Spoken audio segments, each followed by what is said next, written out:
Vamos a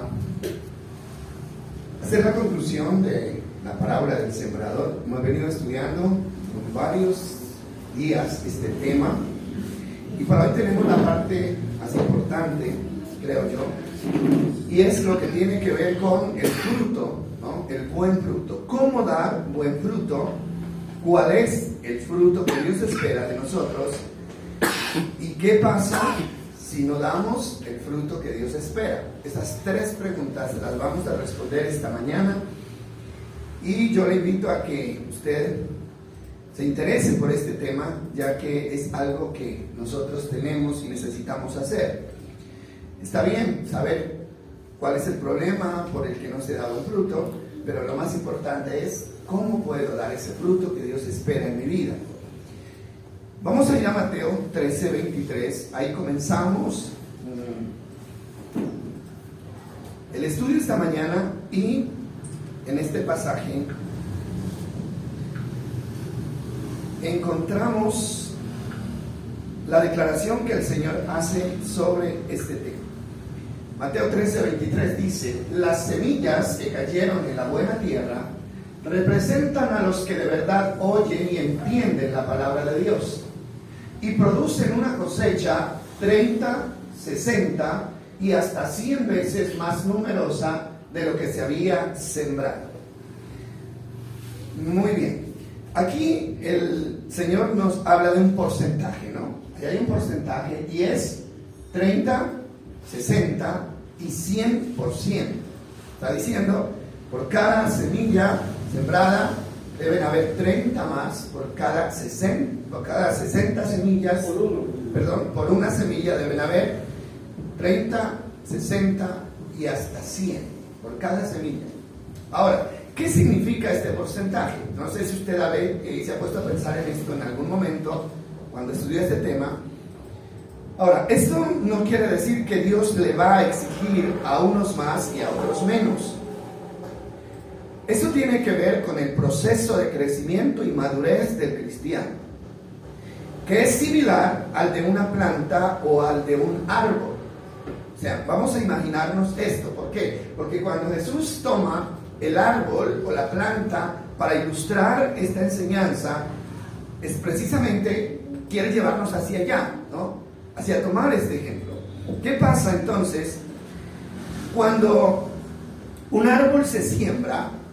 Un árbol, cualquier árbol o planta se siembra, esa planta comienza a dar fruto, pero el fruto es poco. ¿Cierto que sí? Los que conocen de la tierra, ¿no? Bueno, se siembra el árbol de café. Se sabe que a los 8 meses, 9 meses tiene que comenzar a dar sus primeros frutos, pero no es abundante. O sea, el fruto de un árbol de un año es muy poco, pero cuando pasa el tiempo, el árbol va creciendo y ¿qué pasa con el fruto? Va aumentando. Entonces a eso se refiere, ¿no? Igual con el cristiano.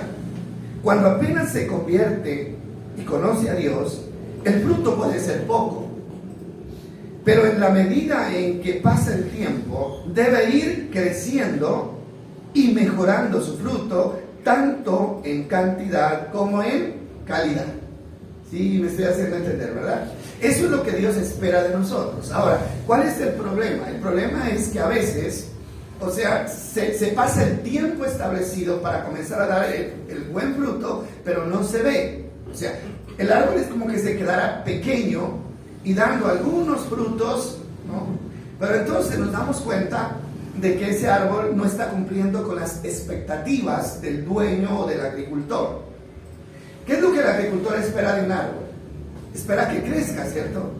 Y que dé buen fruto, porque ya el tiempo ha pasado. Entonces lo mismo espera Dios de nosotros, que entre más tiempo pase de conocerlo a Dios, de conocer su palabra, entonces que nuestros frutos, que son nuestras acciones, vayan mejorando y no que estemos siempre dando vueltas en el mismo asunto.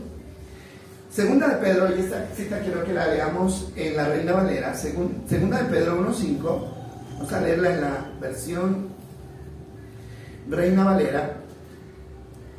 Segunda de Pedro, capítulo 1, 1, versículo 5, vamos a mirar lo que dice ahí. Ahí habla del proceso, ¿no? Habla de un proceso que se tiene que ir dando poco a poco. Y él dice, mire lo que dice: vosotros también, poniendo toda diligencia, por esto mismo añadid. La palabra añadir es complemente, ¿no? Añadid a vuestra fe. ¿Qué tenemos que añadirle a la fe? Virtud, ¿no? Dice, a la virtud deben añadirle conocimiento. ¿Qué más sigue diciendo ahí? Al conocimiento deben añadirle dominio propio. Al dominio propio deben añadirle paciencia. A la paciencia deben añadirle ¿qué? Piedad. Y sigue diciendo un poco más: a la piedad, afecto fraternal. Y al afecto fraternal deben añadirle amor. ¿Eso qué significa? Bueno, comienzan con la fe, ¿no es cierto? Listo, yo creo en Cristo, lo recibo como mi Salvador, pero yo no puedo quedarme ahí. O sea, mi vida tiene que empezar a progresar, añadiendo virtud, añadiendo amor, añadiendo piedad, compasión. Y miren lo que dice el versículo 8, y ahí habla de fruto. Dice, porque si estas cosas, o sea, todas estas cosas anteriores, están en vosotros y abundan, no os dejarán estar ociosos ni sin qué, sin fruto. Ese es el fruto que Dios espera en cuanto al conocimiento de nuestro Señor Jesucristo. Entonces, ese es el proceso, ¿verdad? Ahora, la pregunta de nosotros para nuestras vidas debería ser: ¿hace cuánto conozco yo a Cristo? ¿Cuánto hace que usted conoce de Cristo? ¿Cuánto hace que usted tomó la decisión de seguir a Cristo? Bueno, está bien tener esa fecha clara. Ahora, de ese tiempo acá, ¿qué tanto hemos progresado? ¿Sí? Esa es la pregunta que tenemos que hacernos. ¿Qué tanto hemos progresado? ¿Qué de estas cosas están en nosotros y qué de estas cosas siguen faltando en nosotros? Porque ese es el fruto que Dios espera. Y deberíamos como analizar bien esa parte, ¿no? Bueno, ¿qué tanta fe hay en mi vida? ¿Qué tanta virtud? ¿Qué tanto afecto? ¿Qué tanto amor hay en mi vida? Ahora, si nos damos cuenta que estamos estancados en alguna parte, entonces hay que romper con ese círculo y tratar de avanzar hacia lo que Dios espera, que es dar mucho fruto. Bueno, entonces esto queda claro, ¿verdad? Cuando se trata de dar fruto o dar buen fruto, son importantes dos cosas. Y vamos a volver a Mateo 13, versículo 18. Mateo 13, 18. Y vamos a mirar allí lo que dice. Dice, escuchen ahora la explicación de la parábola acerca del agricultor que salió a sembrar.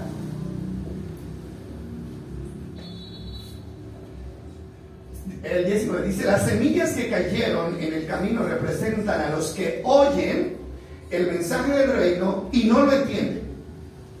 Entonces viene el maligno y arrebata la semilla que fue sembrada en el corazón. Dos cosas importantes ahí. Ahora, es oír y entender. Mire, si nosotros no entendemos la palabra, no va a haber fruto. Eso es como dicen por ahí, como echarlo al río, ¿no? No va a haber fruto si no entendemos.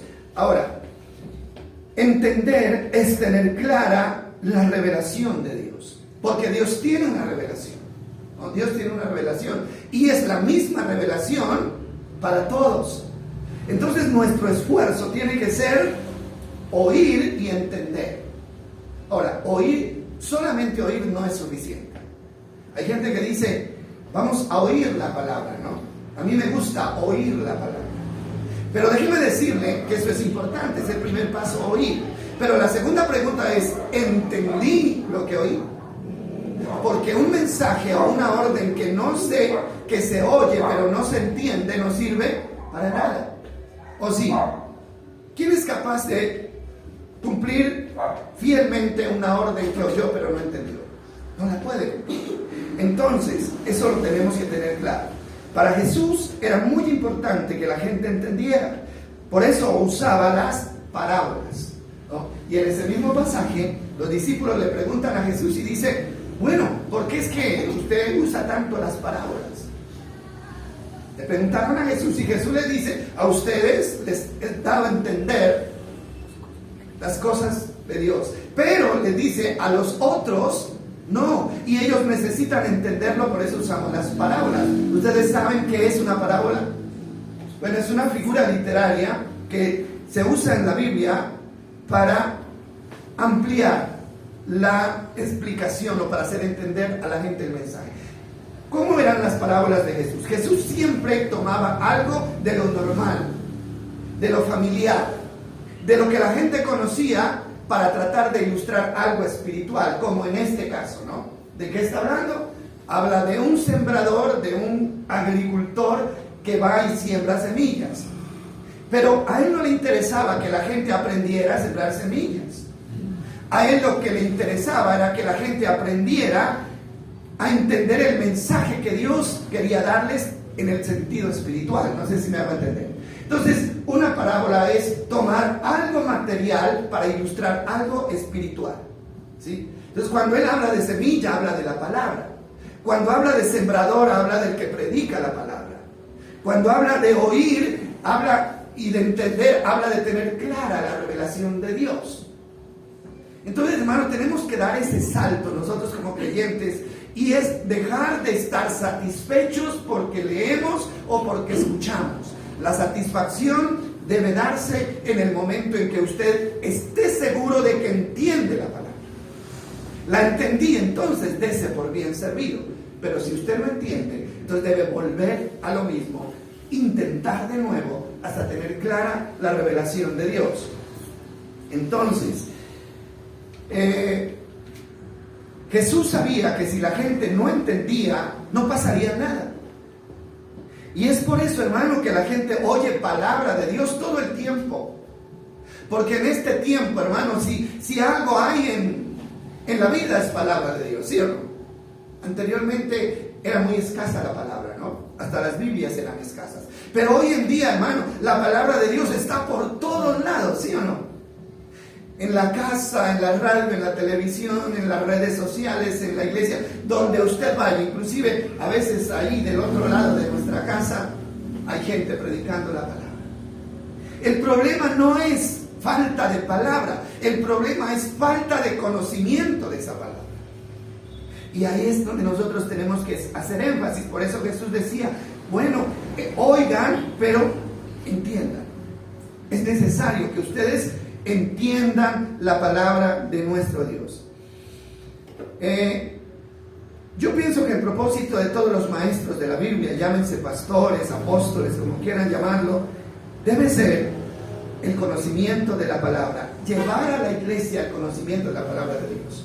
Así no hagan nada más, ¿no? Así no hagan nada más, así no resuciten muertos, ni salen enfermos, ni echen fuera demonios. No, lo importante es que la gente entienda la palabra. ¿Por qué? Porque la Biblia dice que el pueblo se pierde por falta de ¿qué? ¿De qué? De conocimiento. Se pierde por falta de conocimiento. Entonces, ¿cómo evito yo que la gente se pierda? Pues llevándolos al verdadero conocimiento. A mí se me viene a la mente algo que tenemos que tener muy claro, y es lo que Jesús dice en Lucas cuando se refiere a la segunda venida de Cristo, ¿no? Y él toma como referencia lo que pasó en el diluvio. ¿Recuerdan ustedes? Y hay un texto que dice, y así como los días de Noé, será en los días de la venida del Hijo del Hombre. Se refiere a la segunda venida de Cristo. Dice, unos comían, bebían, compraban, vendían, se casaban, se daban en casamiento, y no entendieron, oiga bien lo que dice, hasta que vino el diluvio y se lo llevó a todos. Así será en la venida del Hijo del Hombre. ¿Cuál es el peligro más grande que hoy tiene la humanidad para quedarse, ¿no? O para no irse con el Señor. ¿Sabe cuál es el gran peligro? La falta de conocimiento, el no entender qué es lo que está pasando. Sí, me estoy haciendo entender, ¿verdad? Ese es el peligro. Hermano, si usted entiende, reacciona. Cuando una persona no entiende, hermano, no reacciona. Pero cuando una persona entiende, reacciona, ¿no? Y dice, entendí lo que decíamos el otro día. Una persona que es adicta al cigarrillo, poníamos ese ejemplo, ¿recuerdan ustedes? Le gusta fumar. Entonces va donde el médico y el médico le dice, si usted sigue fumando, es posible que termine con un cáncer en el pulmón. La persona oye, pero sigue fumando, ¿cierto? Oye, pero sigue fumando. ¿Qué pasó? Oyó, pero no entendió. Porque si hubiera entendido que su vida está en riesgo, inmediatamente habría reaccionado y habría dejado el vicio del cigarrillo.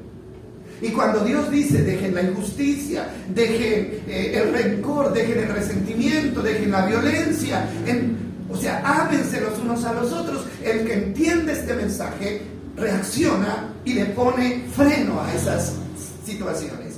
Pero el que no entiende dice, sí, el Señor viene, yo sé que el Señor viene, pero sigo haciendo lo que no debo. Entonces realmente no ha entendido. ¿Qué es lo que no entiende? ¿El mensaje? No, lo que no entiende es la consecuencia que va a venir sobre su vida. Y eso es lo que tenemos que entender. ¿Cuándo entendieron los del diluvio? Cuando los cielos se abrieron, las cataratas de los cielos se abrieron y empezó a llover y no escampó hasta que la tierra quedó totalmente inundada. En ese momento entendieron, pero era ya demasiado tarde. Era demasiado tarde. Bueno, entonces, toda planta, volviendo al ejemplo que nos da Jesús, toda planta y todo árbol tiene un tiempo establecido para dar fruto, ¿sí o no? Un tiempo. Ya dijimos, el árbol de café antes del año tiene que estar empezando a cargar. El de naranja también, el de limón también. Entonces, para nosotros como cristianos también hay un tiempo que Dios establece para que demos fruto. Ahora, miren lo que dice Lucas 13:6, cuando pasa el tiempo y nosotros no damos fruto. ¿Qué pasa? Mire, hay una advertencia de parte de Dios para las personas que tienen tiempo para dar fruto, pero no lo dan. Miren lo que dice. Luego Jesús les contó la siguiente historia. Un hombre plantó una higuera en su jardín y regresó varias veces para ver si había dado algún fruto, pero siempre quedaba decepcionado. Finalmente le dijo al jardinero, llevo 3 años esperando y no ha producido ni un solo higo. Córtala, solo ocupa espacio en mi jardín. El jardinero respondió, Señor, dale otra oportunidad, déjala un año más y le daré un cuidado especial y mucho fertilizante. Si el año próximo da higos, bien, si no, entonces podrás, ¿qué? Cortarlo. Ahora, es lógico, o sea, ¿qué hace un agricultor cuando siembra un árbol y pasa el tiempo y ese árbol no carga nada? ¿Qué hace el agricultor? A menos que sea un árbol de adorno, no pasa nada. Pero si es un árbol que da fruto, entonces las expectativas del agricultor es ver el fruto, ¿verdad? No, pues este árbol debería dar fruto ya hace 3 años, ¿no? Pero ¿qué pasa? Y nosotros los agricultores o los agricultores les da pena cortar los árboles, ¿cierto? Da como pesar, bueno, le hemos invertido abono, tiempo, entonces dejémoslo unos días más. Y ahí estamos a la expectativa, ¿no? A cada rato yendo a ver si florece y si da fruto. Pero pasa el tiempo y no hay nada. Entonces, ¿qué hace el agricultor con todo el dolor del alma? Tiene que cortar. ¿Por qué? Que bueno, este árbol salió macho, dicen, ¿no? Este árbol salió macho, no da fruto. Cortémoslo y sembremos otro que sí da de buen fruto. Entonces, mire que el Señor va a hacer lo mismo con nosotros, ¿sí? Eso está escrito, porque Él no está hablando ahí, Él no está dando una clase de cómo sembrar higos. Él está hablando de los creyentes, de los hijos de Dios, y eso es lo que tenemos que entender. Ahora, por eso yo les decía que antes de que el Señor venga y nos juzgue, nosotros debemos juzgarnos a nosotros mismos. ¿Qué ha pasado con mi vida desde que yo conocí a Cristo? ¿Hay el fruto que Dios espera? ¿Qué clase, qué cantidad y qué calidad de fruto es el que está dando mi vida? ¿No? Eso necesitamos saberlo nosotros. Bueno, esta es una advertencia. Él dice que no va a tolerar la esterilidad por siempre. Él espera un tiempo, pero no va a esperar para siempre. Y esto debemos tenerlo muy claro. Bueno, ya con todo esto, entonces nosotros ya estamos como, bueno, ¿y qué es lo que tengo que hacer? ¿Cierto? ¿Por qué? Porque nos interesa eso, ¿verdad?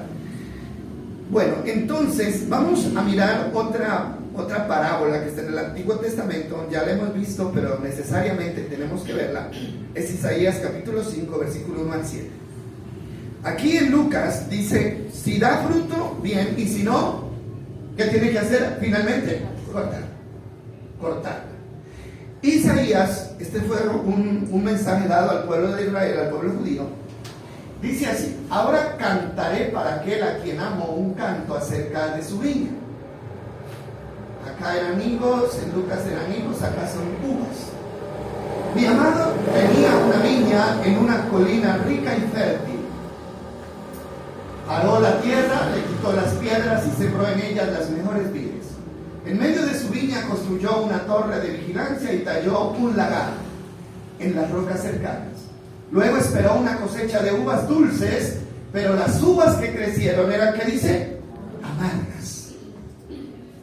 Ahora ustedes, pueblo de Jerusalén y de Judá, juzguen entre mi viña y yo.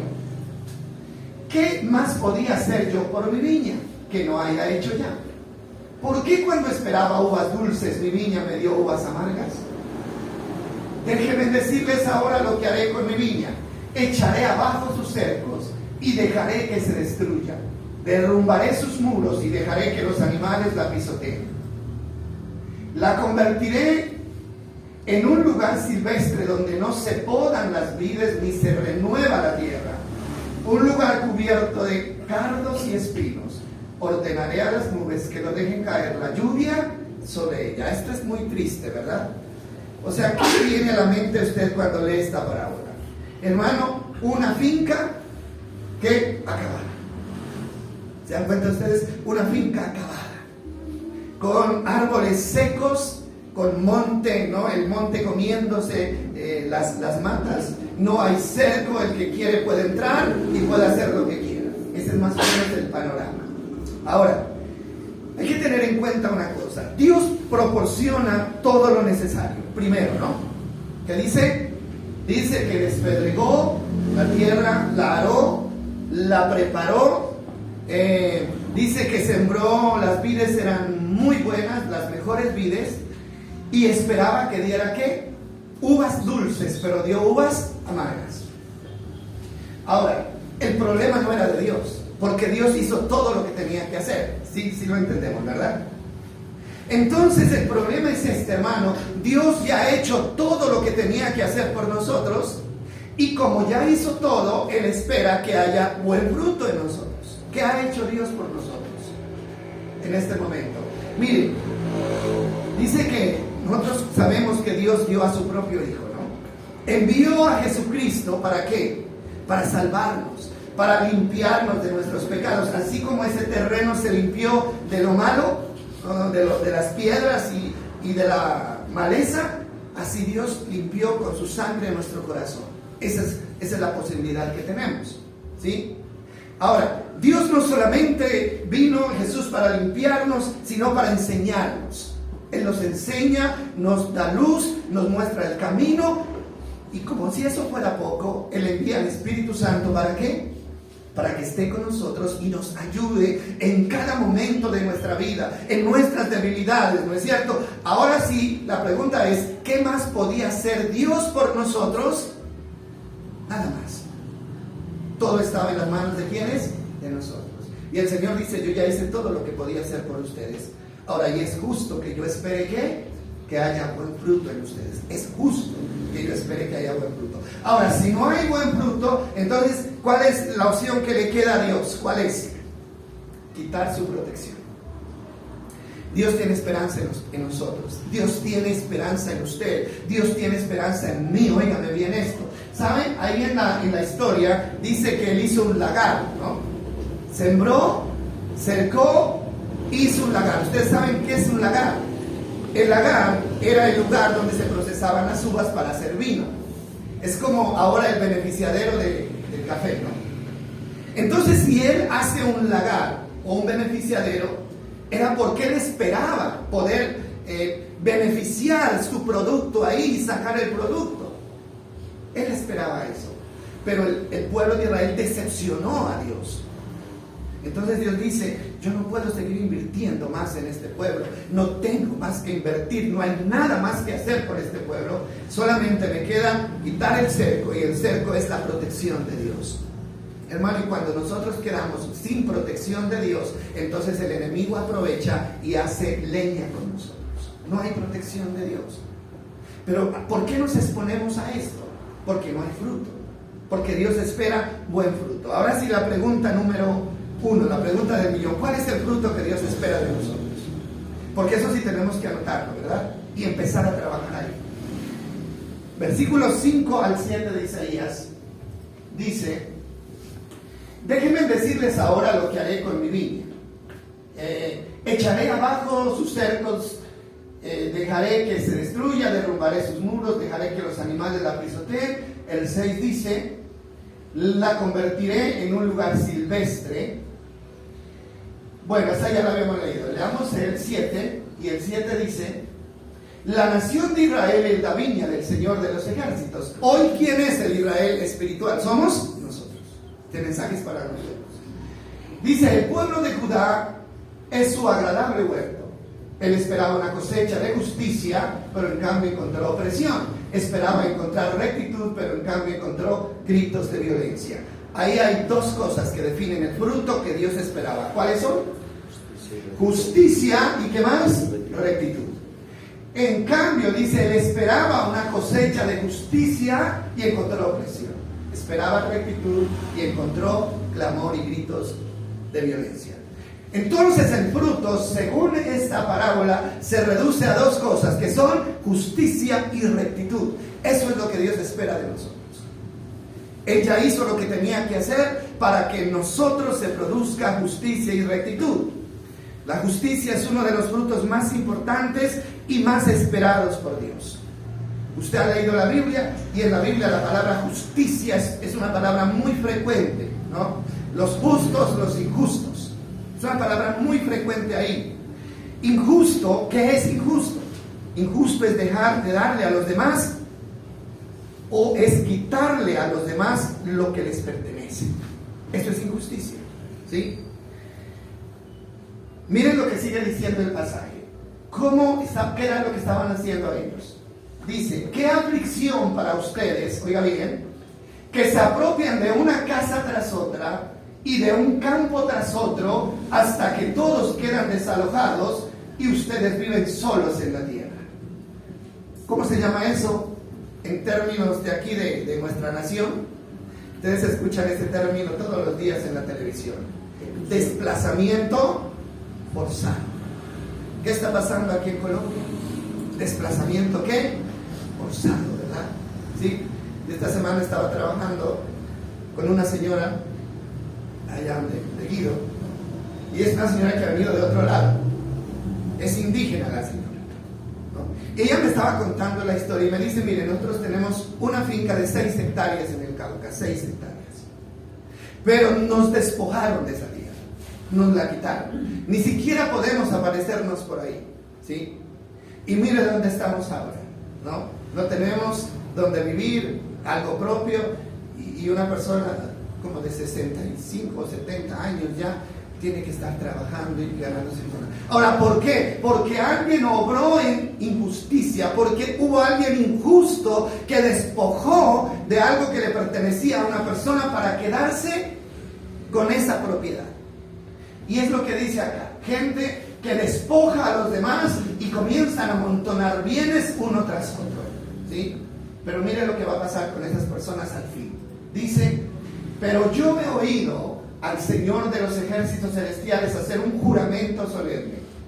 Muchas casas quedarán abandonadas, hasta mansiones hermosas estarán, ¿qué? Vacías. O sea, hoy pueden despojar a los demás de sus pertenencias, pero nunca las aprovecharán. ¿Por qué? Porque Dios hará justicia tarde o temprano. Entonces, ¿para qué? ¿Para qué exponerse, hermano, a una reprensión de Dios obrando así de una manera injusta? Injusto es despojar y quitarle a los demás los que les pertenecen, tanto en cosas grandes como en cosas pequeñas. Bueno, nosotros podemos decir: gracias a Dios que yo nunca he desterrado a nadie para quedarme con la casa, ¿no? Nunca. Hermano, pero tenemos que mirar también las cosas pequeñas. Por ejemplo, el pago del jornal al que trabaja ¿no? Como jornalero. ¿Qué dice la Biblia? Dice que eso es injusto, ¿no? Vamos a mirar Deuteronomio 24:15 y miren lo que dice la Biblia acerca del jornalero. Y eso sí se puede aplicar a nosotros, ¿no? Dice, debes pagarle lo que les corresponde al final del día, antes de que caiga el sol, porque son pobres y cuentan con esa paga para vivir. De lo contrario, ellos podrán clamar al Señor en tu contra y serías culpable ¿de qué? De pecado. ¿Qué le parece a usted esto? Según la orden bíblica es, una persona trabaja el jornal y por la tarde le tienen que pagar. Por la tarde le tienen que pagar. Bueno, aquí no se acostumbra a pagar por la tarde, ¿no? Se acostumbra a pagar semanal, ¿no es cierto? Pero cierto que hay casos donde las personas hacen trabajar al jornalero y no le pagan. Uno ve gente por ahí en el parque, 11, 12 de la mañana, con el morralito doblado debajo del brazo. ¿Por qué? Porque el patrón no se aparece para pagarles. Eso es injusticia y Dios lo está mirando. ¿Sí o no? Si hace trabajar a una persona, debe saber que esa persona trabaja porque necesita trabajar. Y porque son pobres y cuentan con esa paga para vivir. Eso es injusticia. Ahora, también tenemos que hablar de la otra parte, ¿no? El trabajador que no cumple con su obligación, eso también es injusticia, porque también se da, ¿verdad? Trabajadores que cobran el jornal sin haber trabajado, lo que es justo, ¿sí? Y Efesios dice que le manda a los esclavos, ¿no? Esclavos en ese tiempo ahora serían trabajadores o peones, les dice, no trabajen como al ojo. ¿Qué quiere decir eso? No trabajen solo cuando el patrón los ve, porque hay trabajadores así, ¿no? Cuando el patrón los está viendo, entonces hacen que trabajan, pero el patrón se descuida y ellos se paran, o se sientan, o se acuestan, ¿sí? Eso también es injusticia porque están cobrando algo que no merecen cobrar. Hermanos, ¿se ve casos así? Claro que se ve casos así. De lado y lado se ve, ¿no es cierto? Entonces, eso también es injusticia. Y mire Santiago 5:4, hablando del jornal, de los jornales, ¿no? Esto es en el Nuevo Testamento. Dice, así que escuchen, oigan las protestas de los obreros del campo, a quienes estafaron con el salario. El dinero que no les pagaron clama en contra de ustedes. Los reclamos de quienes les cosecharon sus campos, han llegado a los oídos del Señor de los ejércitos celestiales. Hermano, ¿cuál es el problema? El problema es que los pobres tienen un abogado que los defienda. El problema es que los jornaleros tienen alguien, hermano, que los defenderá. ¿Y ese alguien quién es? Dios. ¿Y quién quiere ponerse a pelear con Dios? No, siempre vamos a perder esa pelea. Porque Dios es un Dios justo. Él es un Dios justo. Injusto es cobrarle a alguien más de lo que vale un producto. Eso es injusto, ¿sí? Hermano, hay personas que maquillan, o como dicen por acá, le hacen un baño María, ¿no? Sí han oído ustedes eso, ¿no? Hagámosle un baño María a la moto, un baño María al carro. ¿Qué es eso? Limpiémoslo, le echamos una pinturita por encima para poder venderlo más de lo que cuesta el producto, para engañar a las personas. ¿Es así o no es así? Estoy equivocado yo, ¿sí? Engañémoslo, ¿no es cierto? Eso es injusticia, eso es injusticia, eso es deshonestidad. Mirándolo desde el punto de vista bíblico, eso es vender algo dañado. Eso es injusticia. Y Dios nos manda a ser ¿qué? Honestos, ¿no? Injusticia es no pagarle, hermano, al que vende su producto. Uno sale a la galería y se da cuenta, hermano, de cosas, por ejemplo, gente que tiene plata y empiezan a chicanearle, como decimos acá, a la pobre gente que sale del campo, ¿no es cierto? Este racimo vale 5,000, déjenmelo en 2. Y no se da cuenta, hermano, lo que le ha costado, ¿no es cierto?, cultivar este racimo, y no se da cuenta que esta persona está esperando llevar una libra de arroz con este racimo y tratan de sacárselo al menos precio posible. Hermano, eso es injusticia, ¿sí? Eso es injusticia, ¿o no? Entonces tenemos que darnos cuenta, hermano, que cuando tenemos como que, y lamentablemente, hermano, la gente que hace eso a veces es la que más plata tiene, ¿sí? Entonces listo, ser consciente, esto vale, esto es lo que tengo que pagarle. A veces son detalles, dice la Biblia, que Dios aborrece también, la pesa injusta, dice, ¿no? Ahora, del otro lado también, de los que venden engañan, venden cosas que no sirven, ¿no es cierto? Y lo que decíamos el otro día, usted va a la galería y ve una canasta, ¿no es cierto?, rebosando de papa, y cuando la vacían se da cuenta de que por debajo tiene un hueco, ¿cierto? Engaña, ¿no? Y ese engaño siempre va a venir en contra de nosotros, porque eso es ser incorrecto, eso no es rectitud. Lucas 3:10 habla de 3 cosas que el apóstol Juan les enseña a los discípulos como algo justo, como parte del fruto que ellos deben dar si de verdad se han arrepentido. Dice así: la multitud preguntó, recuerden ustedes que Juan predicó el mensaje, leamos el 9.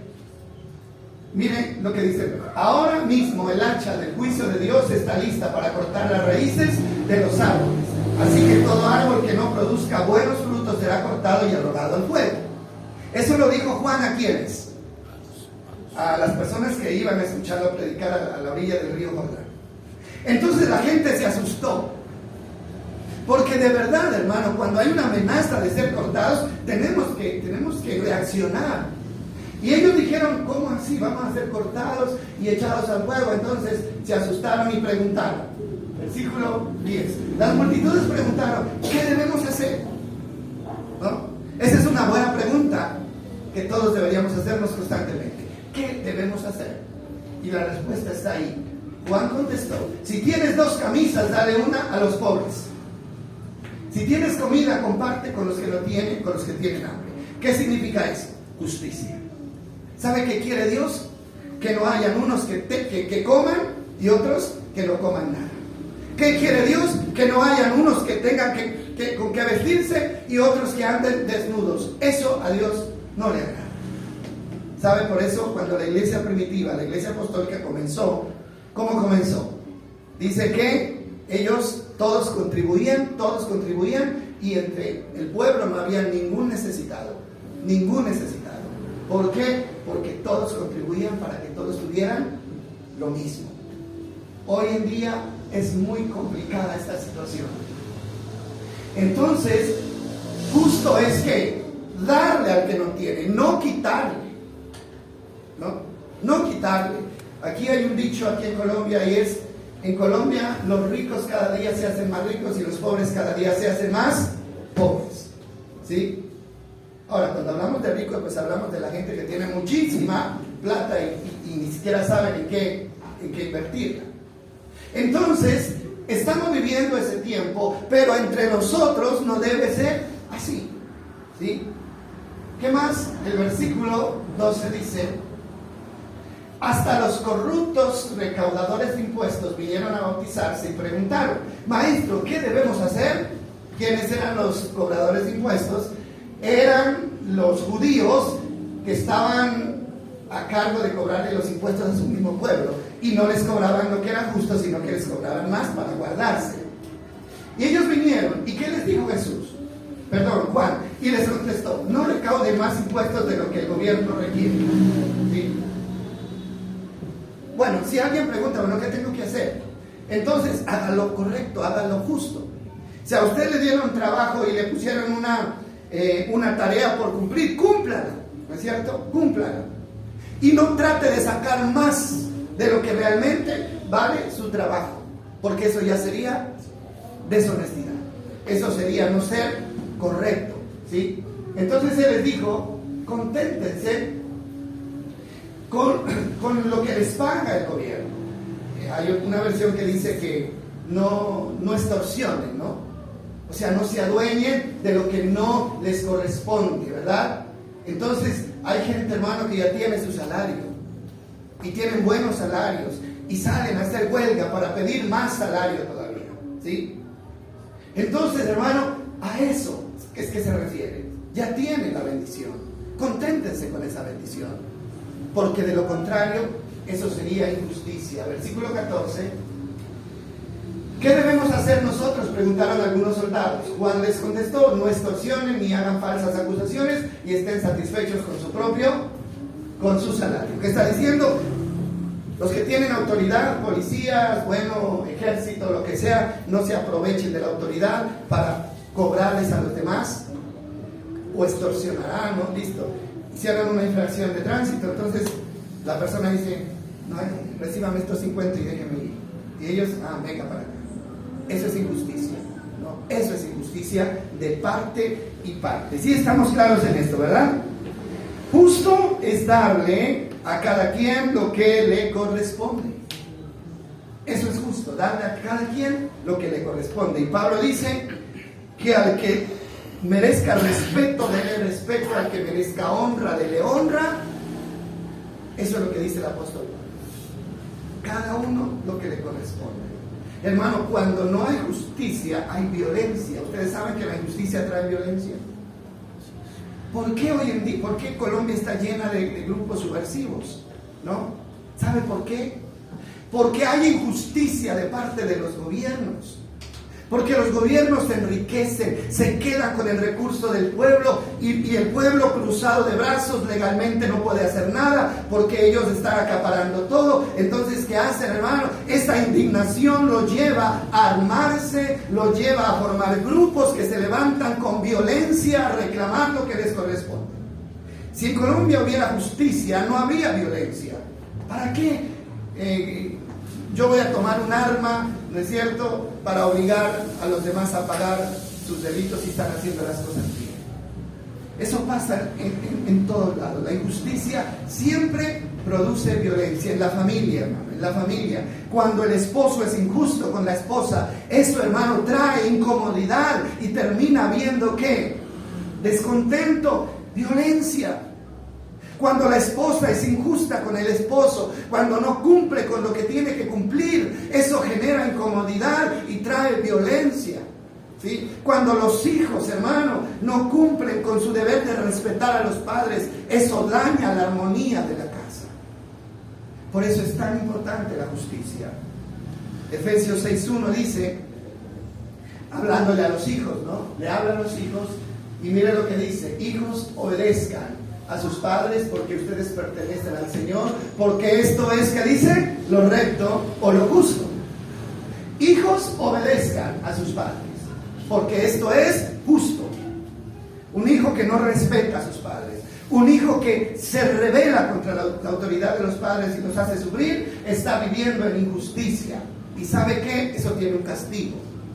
Eso no se queda sin castigo. Mire lo que dice el versículo siguiente: honra a tu padre y a tu madre. Ese es el primer mandamiento que tiene una promesa. Y dice el 3: si honras a tu padre y a tu madre, te irá bien y tendrás una larga vida en la tierra. ¿Se da cuenta usted de eso? Deshonrar a los padres le corta la vida a los hijos. ¿Para qué Dios le va a permitir vivir a un hijo si no respeta ni siquiera a sus padres?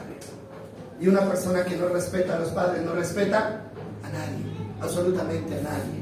Ahora, ¿qué es respetar a los padres? Respetar a los padres es darle el lugar que los padres tienen. Es reconocerlos como personas de valor que nos dieron la vida y así nosotros los hayamos superado como hijos académicamente, socialmente, económicamente, así los hayamos superado.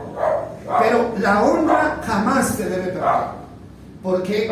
Porque ellos fueron los que nos dieron la vida. Pero ¿qué está pasando hoy en día? Es tan difícil, hermano, tener que reconocer esto, pero los hijos, muy pocos hijos respetan a los padres.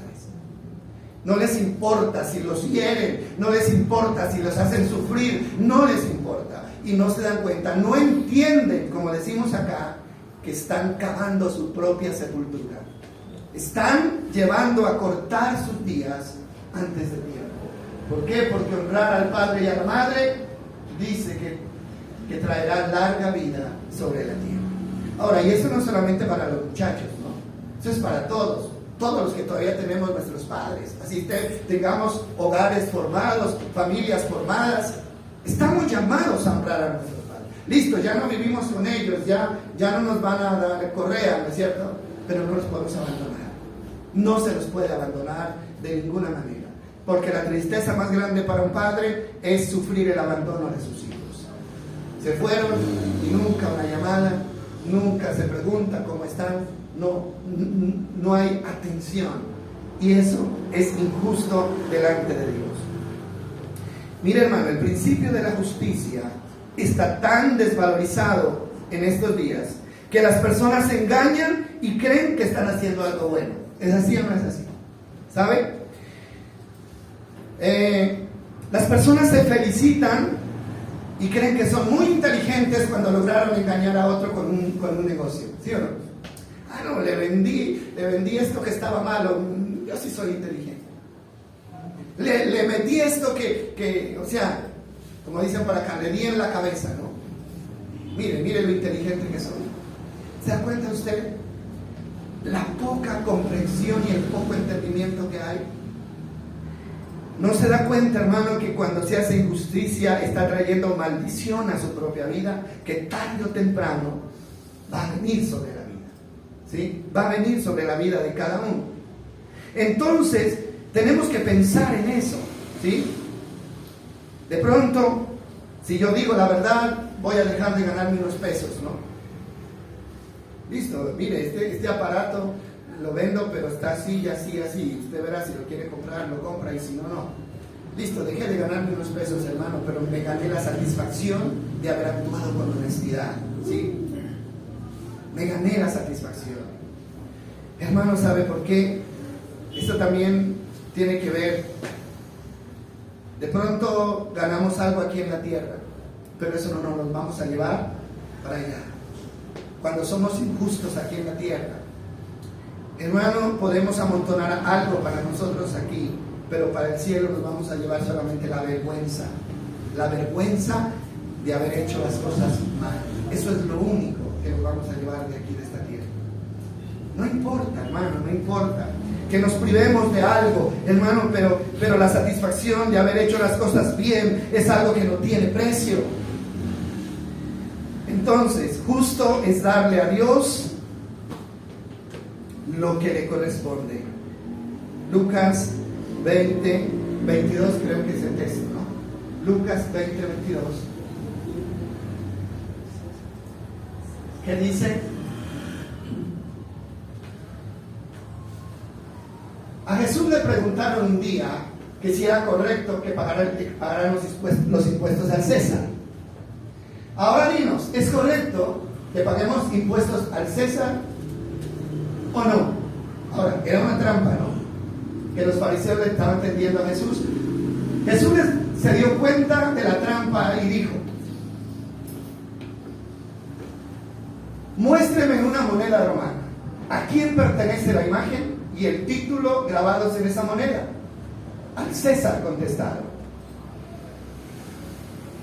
Bien, dijo, entonces den al César lo que le pertenece al César y den a Dios lo que le pertenece a Dios.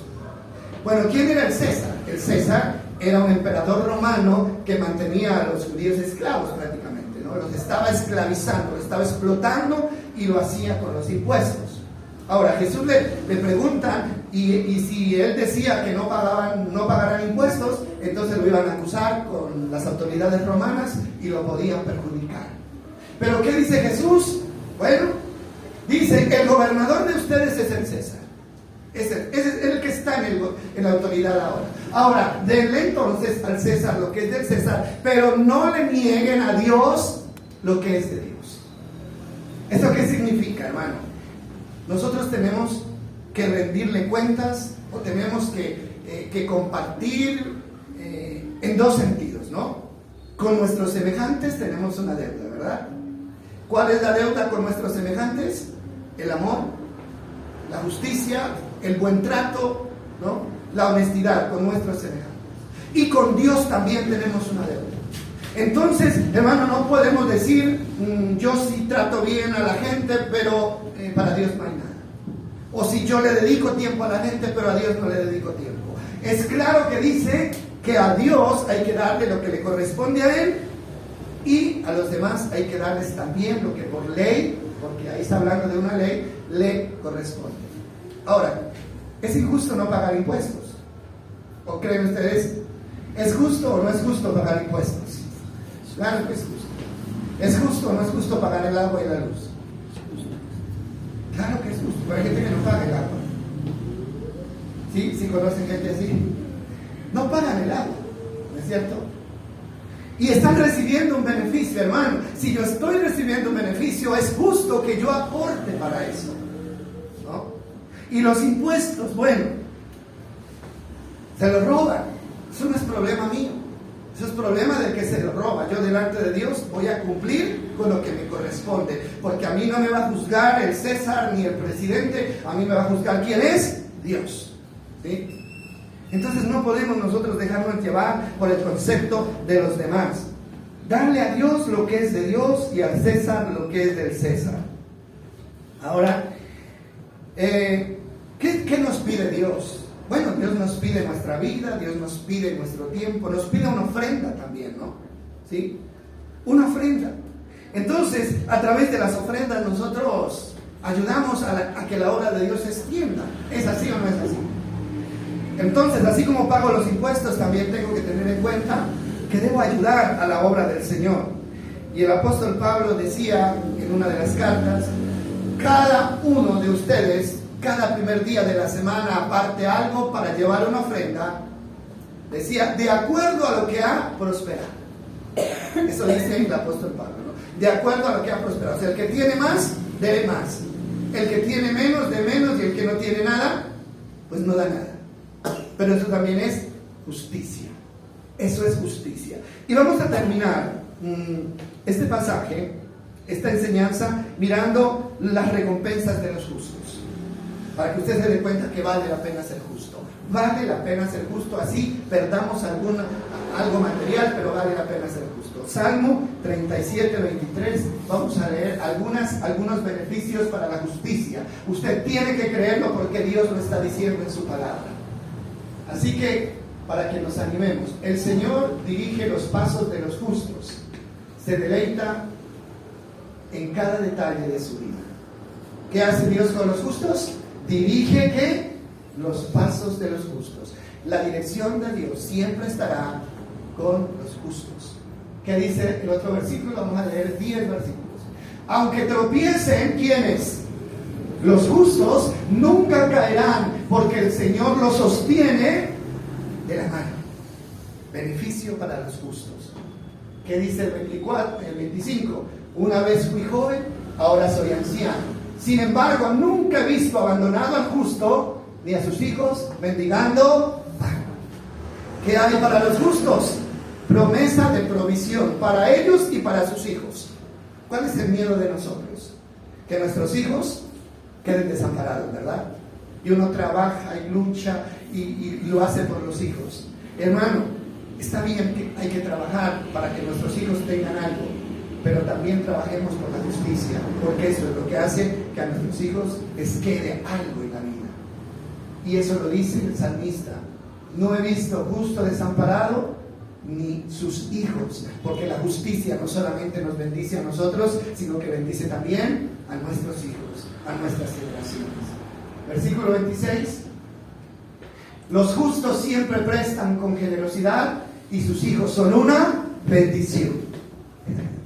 Hermano, qué bueno tener hijos que sean una bendición, ¿cierto? Qué bueno, ¿verdad? Pero también hay casos donde los hijos, en vez de ser una bendición, son una carga, por no decir lo contrario.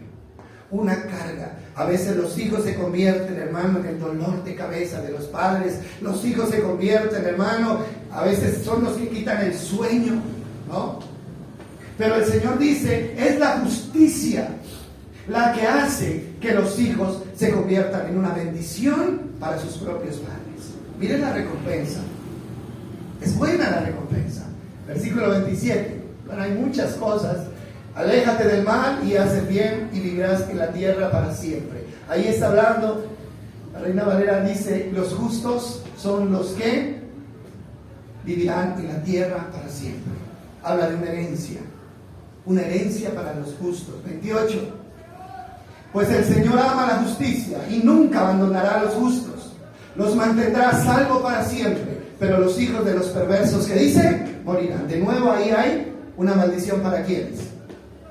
Para los hijos, pero no por la injusticia de los hijos, sino por la injusticia de quién, de los padres. Duro eso, ¿verdad? A veces uno dice, yo quisiera sufrir yo y que no sufran mis hijos. Quisiera estar enfermo yo, pero que mis hijos no estén enfermos. Pero a veces, hermano, es la forma de vivir injusta la que trae esas consecuencias sobre nuestra familia. Los justos poseerán la tierra y vivirán allí para siempre. ¿De qué promesa está hablando? Del cielo, del nuevo cielo y la nueva tierra. ¿Quiénes la heredarán? Los justos. Dios no va a llevar al cielo gente injusta. Hermano, y la justicia tiene que demostrarse aquí, no allá. Porque la justicia es el pasaporte que nos permitirá entrar al reino de los cielos. Y el último texto dice, los justos ofrecen buenos consejos y enseñan a diferenciar entre lo bueno y lo malo. Eso es lo que hacen los justos. Los justos nunca aconsejan mal a nadie. Nunca aconsejan a otro hacerle el mal a nadie. Los justos siempre dan buenos consejos y le enseñan a la gente a diferenciar entre lo bueno y lo malo, porque eso es lo justo. Bueno, tenemos entonces claro lo que significa dar buen fruto, ¿verdad? ¿Cómo damos buen fruto? Cuando oímos y entendemos. Yo creo que hoy hemos oído y hemos entendido, amén. Ahora, ¿qué nos falta? Ponerlo en práctica. Yo sé que usted va a ser probado en esto. Va a ser probado. Va a ser probado, hermano, y el enemigo le va a poner la trampa para que usted sea injusto en su casa. Injustos, hermano, como padres, injustos como hijos, injustos como trabajadores, como empleados. Ahí va a estar la tentación, porque la carne siempre nos va a inclinar a hacer lo malo. Pero ahí es donde usted tiene que pararse en la raya y decir, no, hay tantas cosas que puedo perder por ser injusto y tantas cosas que puedo ganar por ser justo. Es simplemente ser un buen negociante, porque eso es cuestión de ser inteligente, ¿no? Cuando usted va a hacer un negocio, usted pone en una balanza, ¿no?, las ventajas y las desventajas. Y si usted ve buenas ventajas, usted hace el negocio. Y si usted ve desventajas, lo cancela, ¿cierto? Es lo mismo acá. Hermano, Dios nos da la posibilidad, hermano, de tener algo bueno para nuestras vidas. Hacer un buen negocio. ¿Y cuál es el buen negocio? Vivir haciendo justicia, ¿sí? Entonces, cuando se le presente la oportunidad de hacer algo injusto, diga no. ¿Por qué? Porque esto no le conviene a mi vida, ni le conviene a mi familia, ni le conviene a mi salvación. Eso es lo que tenemos que hacer. Y eso es, hermano, eso es lo que Dios a lo que Dios le llama buen fruto, ¿no? Buen fruto. Oír, entender y hacer. Tenemos tantas cosas, hermano, que Dios puede darnos, tantas cosas. Dios tiene muchas bendiciones guardadas para nosotros, muchas.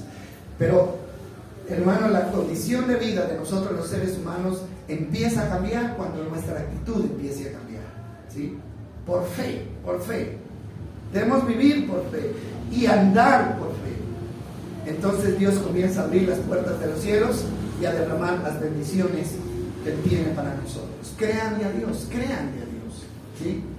Que lo que Él dice, eso es verdad. Hermano, no es inteligente irse en contra de lo que Dios ha establecido, pensando que nosotros vamos a hacer la excepción, pues y nada malo va a pasar. No, no se puede. Porque la palabra dice, el cielo y la tierra pasarán, pero mi palabra no pasará. Que Dios nos ayude, hermano, a quitarnos esa venda a veces que el enemigo coloca. Porque ¿quién es el que coloca la venda sobre los ojos para que no entendamos? El diablo, ¿no? El Dios de este siglo cegó el entendimiento de los incrédulos para que no les alumbre la luz de Cristo.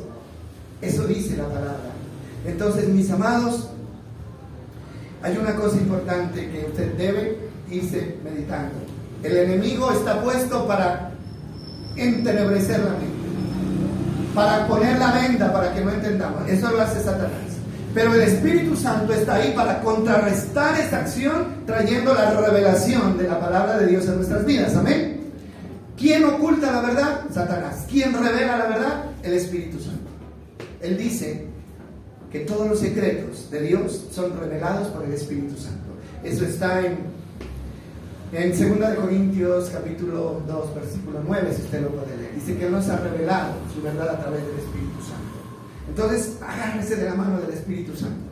Él no solamente lo va a guiar, le va a dar paz, le va a dar tranquilidad, sino también le va a ayudar a entender qué es lo correcto y qué es lo incorrecto, qué es lo que tiene que hacer y qué es lo que no debe hacer. Así que tenemos todas las ventajas, ¿no? Todas las ventajas las tenemos. Y eso significa que no tenemos disculpa. No vamos a poder decir, Señora, yo no sabía que era injusto y que era lo injusto y que era lo justo. Entonces, yo pequé por ignorancia. No. El Espíritu Santo nos está diciendo cuándo estamos haciendo algo mal y cuándo estamos haciendo algo bueno. Que Dios nos bendiga esta mañana entonces. Señor, te agradecemos. Agradézcale a Dios por esta palabra que viene con el propósito de bendecir nuestras vidas.